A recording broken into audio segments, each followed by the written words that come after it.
Welcome to Sing Geek. Today I'm going to share 5 daily habits with you that I use to keep my voice healthy, so that when it is time to sing, it is in tip-top shape. Hello, my name is Rania Peterson and I am here to geek out on your voice. So as you probably already know, we do not only use our voices when we sing, we also use them throughout the day. And how you treat your voice throughout the day when you speak, it has a big impact on the shape that your voice is in when it's time to sing. So I thought it was time that I share my 5 daily habits that I use to keep my voice healthy. Habit number 1, drink water and drink water often. Gosh, I cannot tell you how many of my vocal coaches growing up kept telling me to drink water, and I know it can feel redundant, but here I am telling you. There really is a big difference between when your voice is hydrated and when your voice is not hydrated.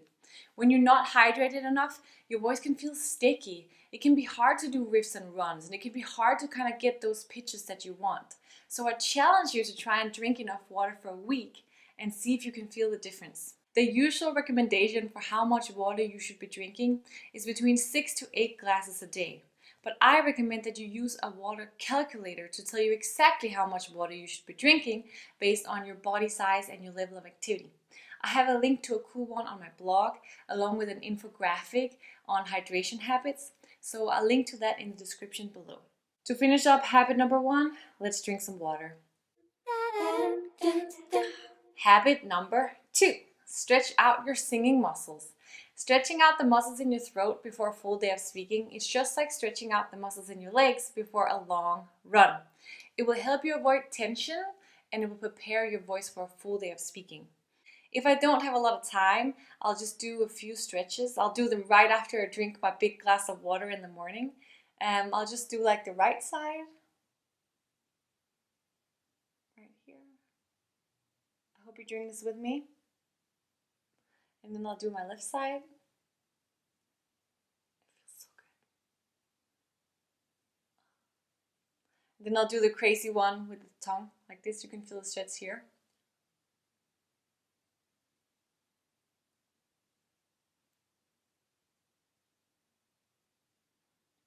I hope you were doing that with me.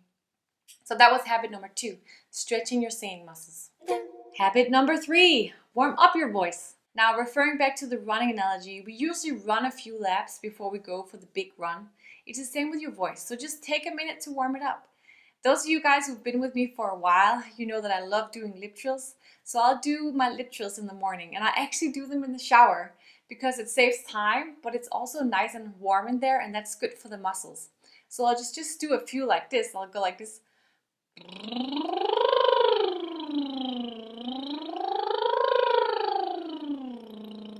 Just like that, yeah? I'm sure my neighbors, they think I'm a little crazy, but that's okay. Us singers, we are a little crazy. So that was habit number 3, warm up your voice. Habit number 4, avoid speaking in a low voice.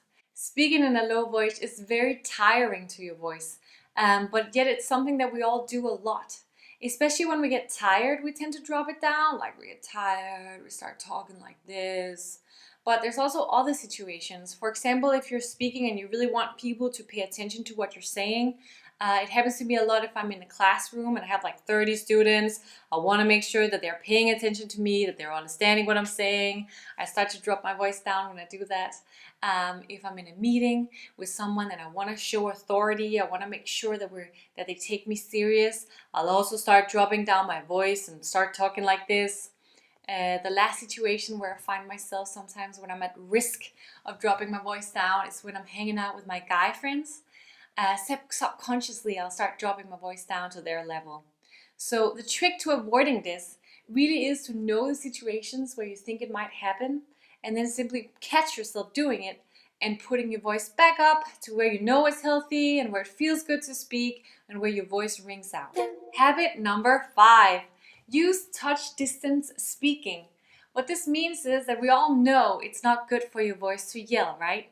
But sometimes we still try to carry conversations when people are like across the room, or when you're at a party where there's loud music, you still try to yell out a conversation with someone who's like on a chair over there. So what that does is it tires out our voice, it ruins our voice. The next day you can just feel it swollen and it is not a good voice to sing on. So try to make a mental note when you're in that party situation and you want to have a conversation with someone. Try to make sure that they're within arm's reach of you. That will really save your voice. So that was habit number 5. Use touch distance speaking.